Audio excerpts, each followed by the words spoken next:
ప్రియులారా, బాగున్నారా? దేవుని వాక్యాన్ని క్రమంగా చదువుచున్నారా?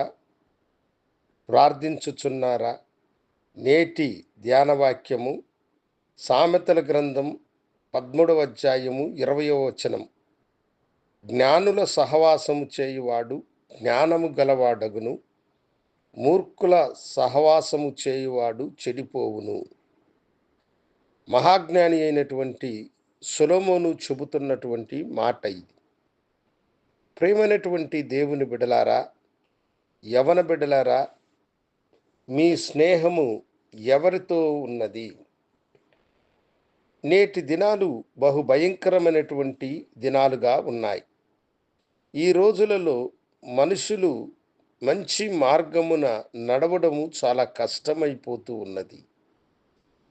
యవనస్తులు త్రోవ తప్పిన వారై అమూల్యమైన తమ జీవితము యొక్క విలువను పోగొట్టుకుంటూ భక్తిహీనులుగా మారి అనేకమైనటువంటి దరిద్రతలలోనికి వారు చిక్కుకుంటూ ఉన్నారు.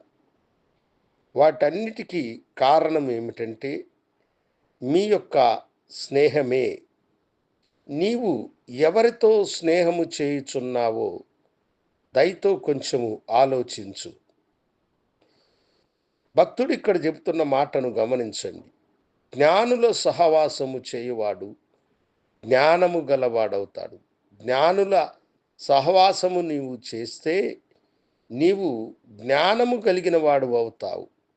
మంచి జ్ఞానము కలిగిన వాడవై దేవుని యొక్క జ్ఞానమును సంపాదించుకొని అనేకులకు ప్రయోజనకరమైన ఉపయోగకరమైనటువంటి బిడ్డగా నీవు మారెదవు.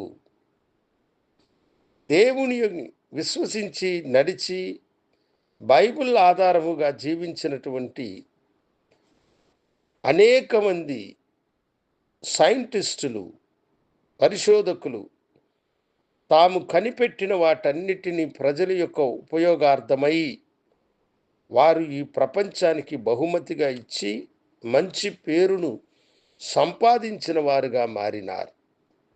అయితే మూర్ఖుల సహవాసము చేసేవాడు చెడిపోతాడు అని వాక్యము చెబుతున్నది.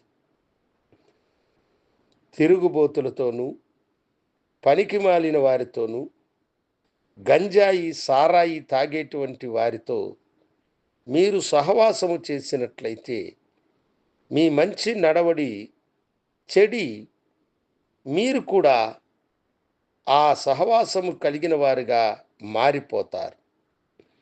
అయితే దేవుడు మీతో చెబుతున్న మాట ఏమిటంటే, జ్ఞానుల సహవాసము చేయుడి, మీరు జ్ఞానము కలిగిన వారుగా మారేదరు.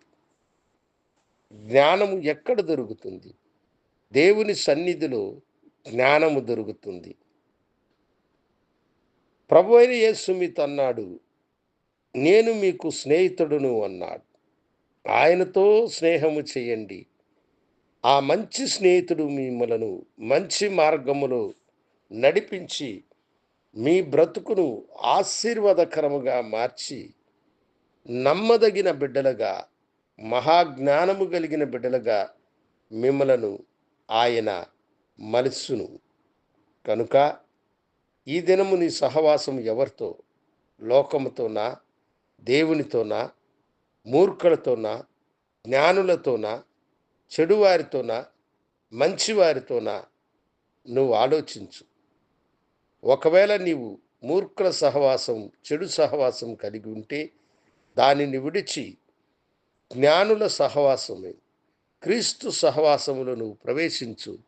అది నీకు ఆశీర్వాదకరముగా ఉంటుంది. యవనుడా, నీ కొరకై ఆయన తన యవన జీవితమును సమర్పించినాడు. ప్రార్థించుకుందాం. గనుడా, నీ బిడ్డలు జ్ఞానుల సహవాసము చేయువారిగా ఉండడానికి కృప చూపించమని యేసు నామమున అడిగి వేడుకొంచున్నాము తండ్రి. ఆమెన్. శుభోదయం. ప్రభు మిమ్మలను దీవించునుగాక.